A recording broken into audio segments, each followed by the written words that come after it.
जी हाँ, आप सबको बता दो कुंदन पासवान जी का बहुत ही ब्लास्ट का एक चिराग पासवान जी पे एलजेपी सॉन्ग आने वाला था। आप लोग इस वीडियो को शुरुआत में कुछ क्लिप देखने को मिला होगा कि कैसे कुंदन पासवान एक लड़की के साथ एलजेपी सॉन्ग शूटिंग करते हुए नजर आ रहे हैं। तो आप लोग इस वीडियो में बने रहे, सब कुछ आगे बताएंगे।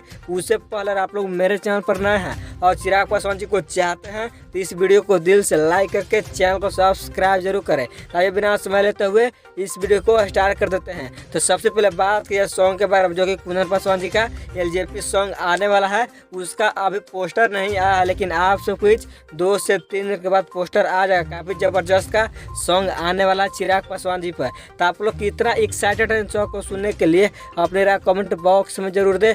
और अगर मेरे चैनल को सब्सक्राइब नहीं किए हैं तो जल्द सब्सक्राइब कर लें, क्योंकि मैं ऐसा न्यूज लाते रहता हूँ इस चैनल के माध्यम से। तो जैसे कुछ न्यू अपडेट मिलता है तो मैं आप लोग के चैनल के माध्यम से वीडियो बनाकर बता दूंगा। तो मिलते हैं कुछ न्यू वीडियो लेकर।